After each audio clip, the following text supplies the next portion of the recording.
So chapter 9 speaks, well, it's titled How to Use Language Effectively. I didn't necessarily enjoy this chapter as much as I did the other ones. I felt like it was kind of redundant and arbitrary. But the first things it talk about are meaning. So what are you trying to say? Is what you're saying symbolic or arbitrary? And how can you use your language that you understand to create meaning? So they went on this kind of like borderline philosophical tangent about how the letters, for example, they use the word book. The letters in the word book don't actually mean book, but we've understood it in our language to mean the object that is a book. So something like this right here, we've understood that when we see B-O-O-K or hear the word book, we think of this thing. But other than that, it didn't really give a lot of help on public speaking with meaning. It did make some good points in its section about culture, and how culture is essentially just learned pattern of beliefs or behaviors or customs or attitudes or norms, etc., etc.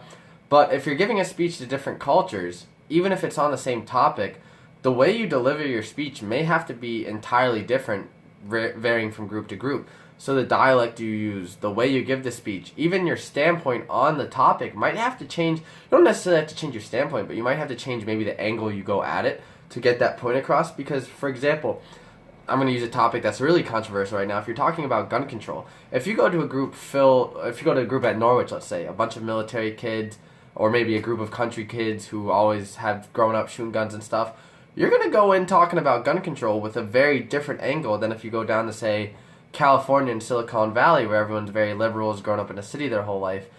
No matter what point you're trying to prove, whether you want gun control or you don't, you can't give the same speech to both groups. You're not going to be successful in both ways. But if you're able to manipulate the angle you go at it with, change your dialect up so the audience feels more familiar with you, you may be actually able to get your point across to both groups rather effectively. And then it talks about power, and you can change people's minds, really, if you're a good public speaker. I mean, you look at people like Martin Luther King Jr., Adolf Hitler. They were able to change mass groups of people's minds for things that normally they wouldn't have thought that way. So you do have a lot of power if you're a good public speaker. And then to use it effectively, you got to be correct with what you say, because if you're not correct, you lose a lot of credibility. People stop listening to you. It's just not a good road to go down.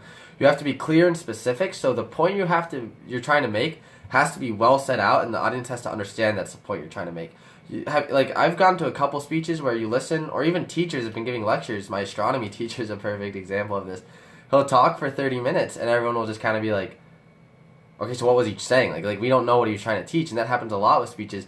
But if you're clear and specific with what you're trying to say, you have a succinct point that you're trying to make, and you're very clear with making that, and you keep coming back to that point, the audience is going to understand it really well, and you're going to effectively get that point across.